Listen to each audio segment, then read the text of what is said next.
good morning. And we've had some very wonderful plenary sessions the sessions in the ballroom where we've heard a lot about mind matters and about the mental health and all that. So it's made my task easier, and I will not hold you from your tea and coffee. I can understand the break is much required. So to start with, I want to tell you and share with you that I am a cancer survivor, and I had cancer stage 3 in it's almost like 29 or 30 years. So it's been a long time since I've been living. But, during my treatment, there were a couple of things which always came. Be positive. Very difficult to be positive when you are in that stage. Also, people, I used to keep thinking about what would happen to my clothes, what will happen to my children, and all that used to bother me a lot, more than I think the treatment at that time. So it's always, the mind which goes on working and which creates things. And it was during one of those sessions that, I heard one of a radio talk by a person, and that motivated me so much that, there were people there who were sharing their experiences. And I thought, if everybody can get out of it, why am I being so petty and thinking about disease and thinking about not going to be living very long and things like that? And so the change in my mind came about, and I began to look forward to my treatment getting over soon. And there were many lacunas which happened when I was having treatment. Those were the days of no Google, no nothing. So information was very, very rare. So my first motto was that as soon as I get well and as soon as I'm allowed, I'm going to start talking to people about the information they seek. Simple information which can make them very, very strong. And so that is how the organization VK Foundation was started. But what I want to emphasize is the change in my attitude because I began to think differently. So I know we've just heard about elderly care, and we know that there are a lot of challenges because we have, there is lack of awareness, there is stigma attached to the disease. Diagnosis is not done properly because we don't go for the diagnosis. We are not sure whether it's a mental problem or whether people are imagining it. There's lack of treatment, so the treatment does not happen on time. And then also, rehabilitation is a problem, and also the capacity. There is no capacity. Very few people are there to be really working on mental health of the people.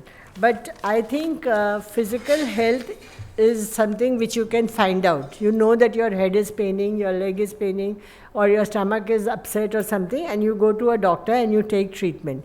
But for mental health, all that you can experience is joy and happiness. And how do you know that joy and happiness is not happening now, or whether you need to see a doctor is what is the main thing. So actually true happiness keeps you physically fit and also keeps your mental health in place.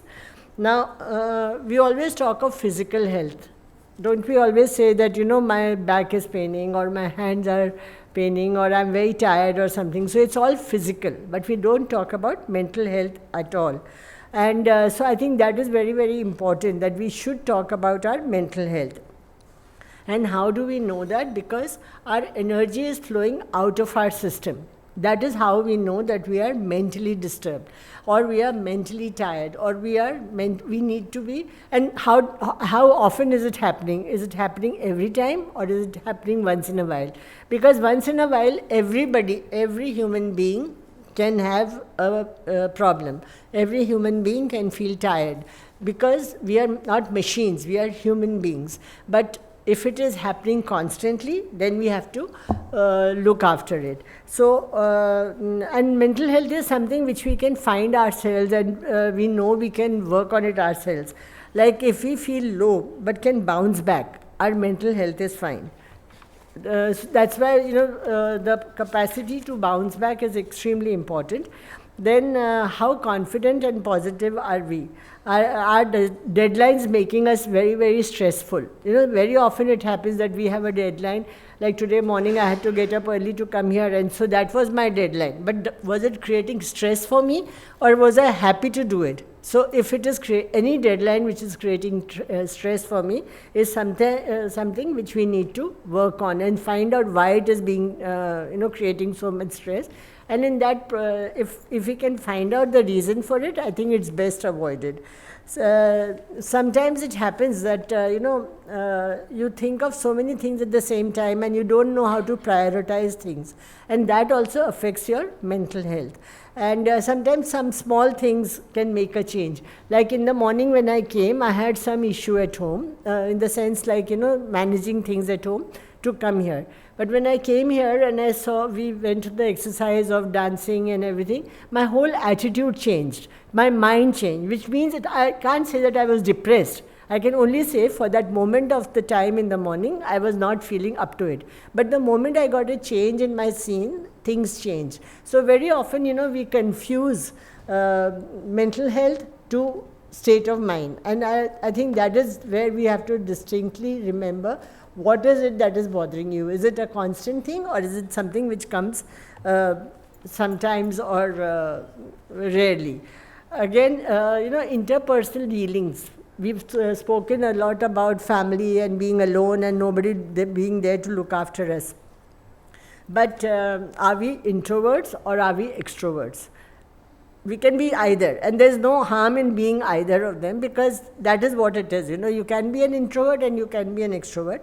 But even if our friends are around, if the family is around, and then also you feel lonely, that is what is to be understood. Because how can I sit in a group of 10 people or 15 people or be in the house and still feel lonely? That means there is something wrong with me. That is the time when these are signs which I can see for myself. And then I go and talk to somebody who can help me. So as long as the relationships are normal, consider it important. Body may be physically low, but the mind needs to be healthy.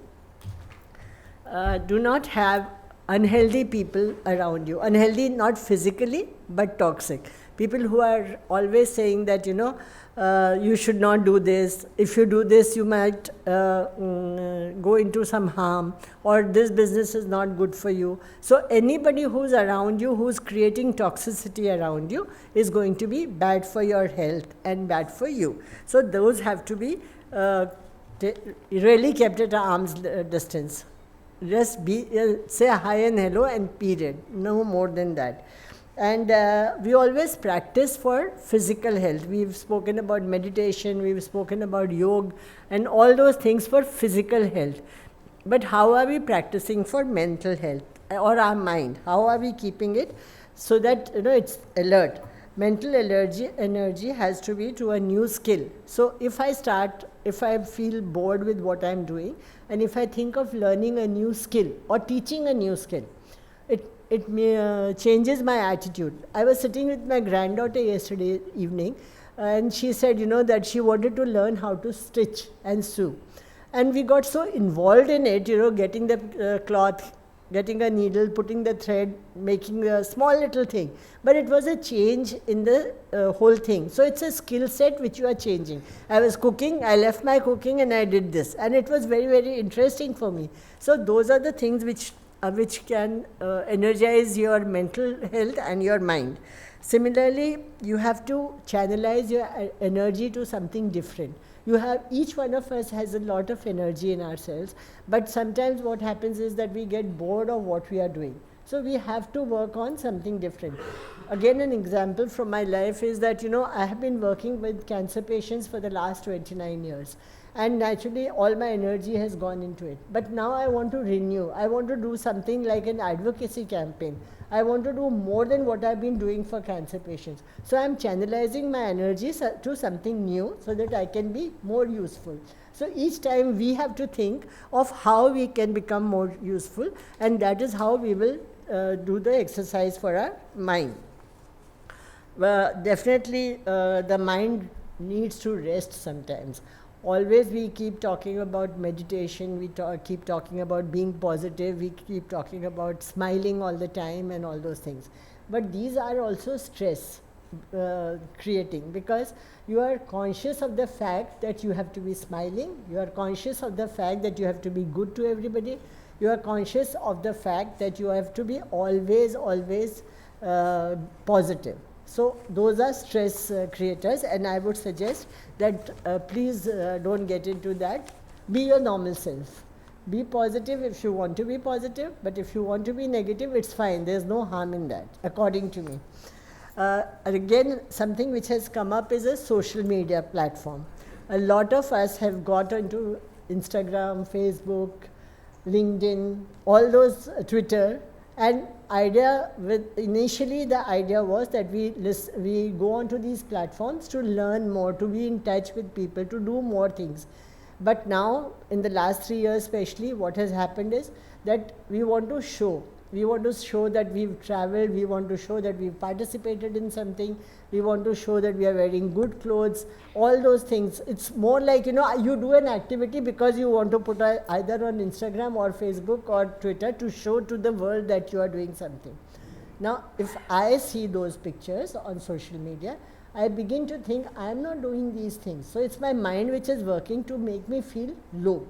The mind begins to think that, everybody is enjoying life and I am the only one who's not doing it. But is it true?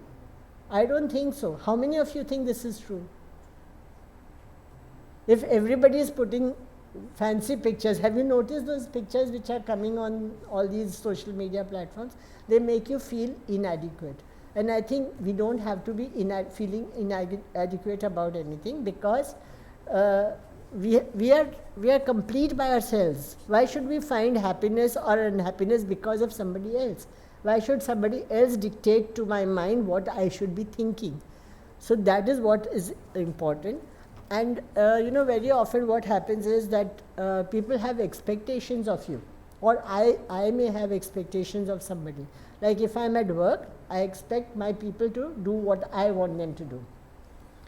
And that creates a problem in my mind, and that creates, like so much of negativity, and then I begin to harm myself and I begin to get angry. But the person from whom I have that expectation is calm, because he is not even concerned about whatever, or it hasn't been noticed by him that he should be giving that expectation. But if for a minute we can think back and see, why do I think I am so important? Am I the only important person on this earth? I don't think so. I mean, if you can, analyze it and do an analysis of your behavior, you would know that you are not the most important person on this earth. And so if people, you cannot have unreasonable expectations from anybody or everybody, and you should also be willing to give to people. So if you can train your mind in those ways, I think that will be the best mental health situation that can come up, and that will keep you really very happy.